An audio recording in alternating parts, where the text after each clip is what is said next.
So this is a continuing segment of my DevOps series on how to make a pipeline using Jenkins. And now I'm trying to actually put this hello world into a container and containerize it. So I think I figured that out.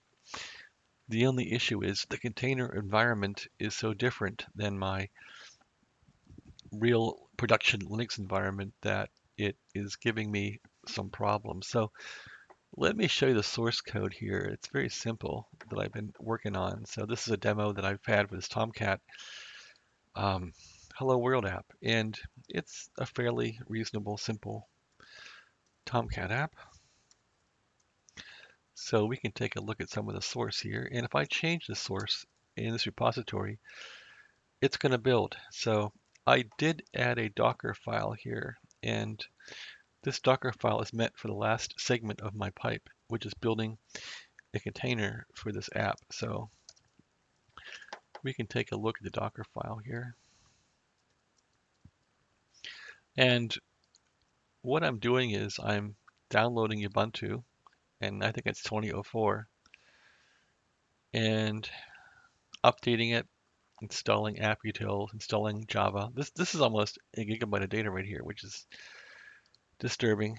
Installing Maven, Git, and Vim. Vim didn't work because I was doing debugging on there, so I put a Jenkins account in there. Not that I'm using it for anything but running a container or actually building a container, but I will set permissions and I'll clone my repo, which I've done the same thing for my regular production, which is stage Tomcat. And then I'll basically set the app ready to run and then build this thing into a container. So that's what I've been doing all day here. I have Docker on my build node, so that all works out. Let's take a look at how this build goes. So right now I'm basically, again, I'll refresh how this is working. I have source code in here in this Tomcat Hello World on GitHub. And that's pulled down by this first job here. And let me show you the first job. So that's pulled down by this Maven build Tomcat job. So in this, we simply will get the bits from the source bits from GitHub. We'll grab that. And I don't use this key really because right now I can pull down anything that's public. And I do a little bit of build action here. I thought, nope, that's pretty simple. So we simply get it and we build it. So yeah, Maven can build that perfectly. And then we get the bits. The bits go into a shared workspace. So if you look at the advanced column here, I put the bits into a custom workspace and I pass those off to the next build. And the next project or build, as they call it on here, next project, is going to be a deploy. We're going to push this thing up to a separate repo. So the second thing I do is I jump on here and I'm again using that shared workspace. So you can see the shared workspace down here under advanced.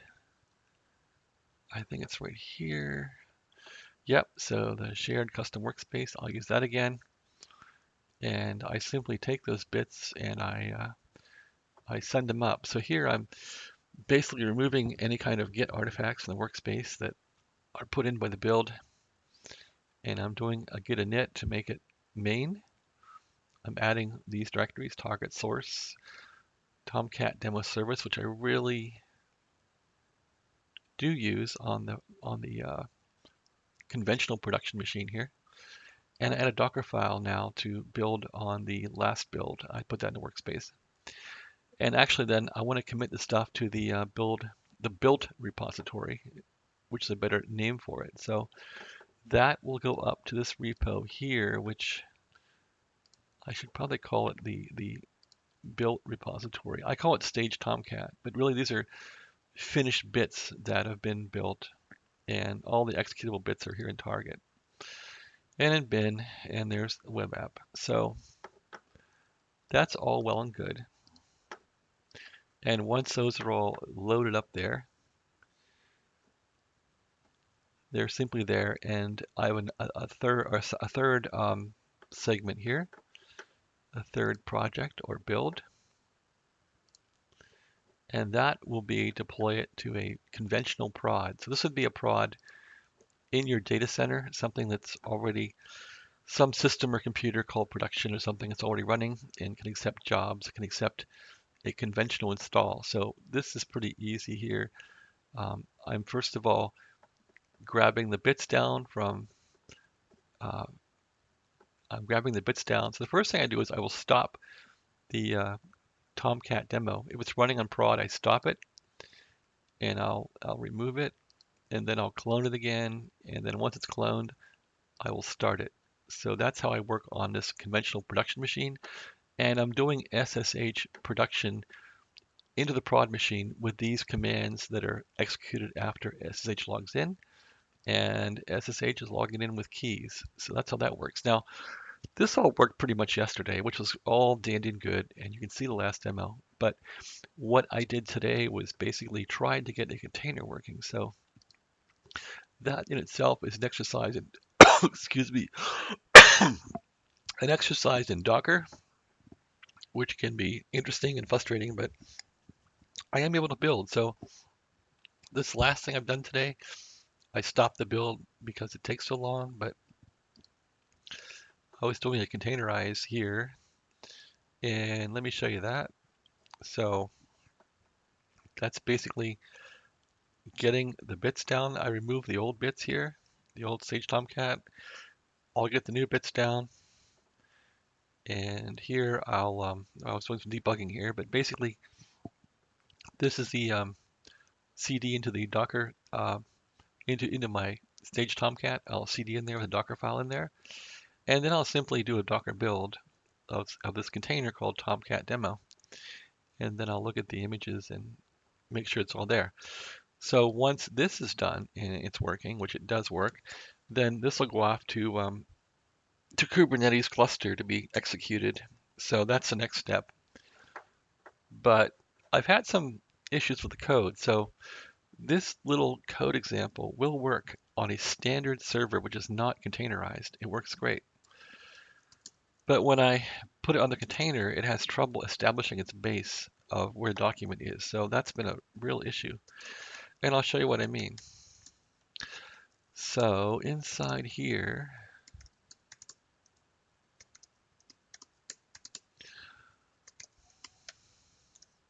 inside the launch of this thing, we have a main here, main Java, which is where this thing enters. This is called first, and this sets up Tomcat. So you can see how we're coming in here and we're importing our Tomcat Catalina stuff. And we'll make a new Tomcat instance and we'll set the port to 880 if it's an environment variable.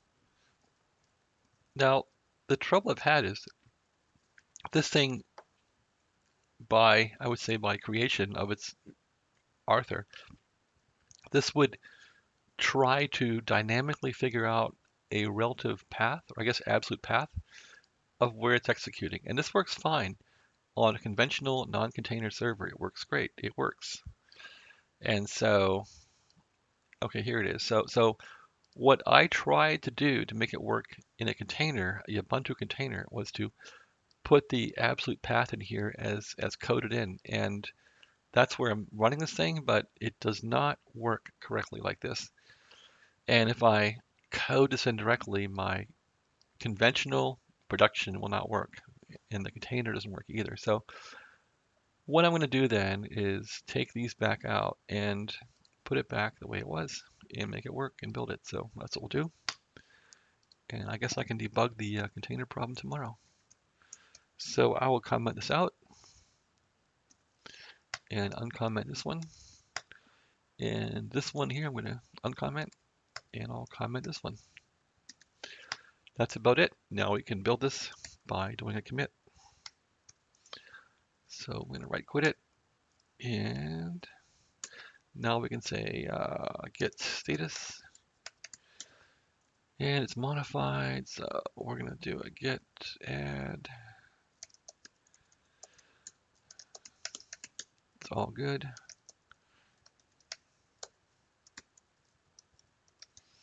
And we did a fix in main.java for document path for conventional data center. I don't like the word conventional. What do I put down? Traditional, old-fashioned. Boy, not my day here with the editor.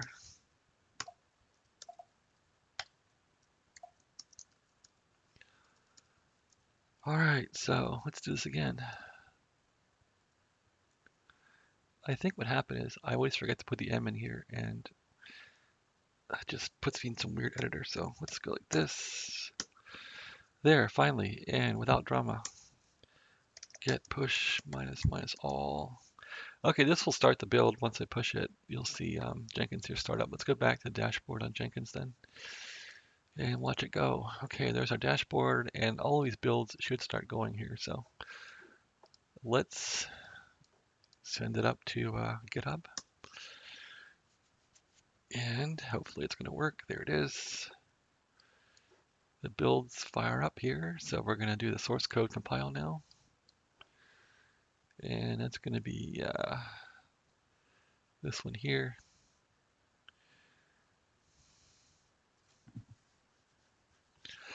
Let's do a refresh on the screen. Sometimes it doesn't refresh by itself. Okay, that one just worked. What's next?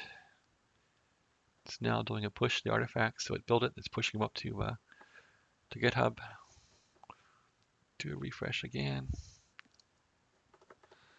Okay, we're going to deploy to our traditional production, and this is like an old-fashioned data center here, just a simple VM running. And if I do a refresh here, it should work. So let's see what happened here.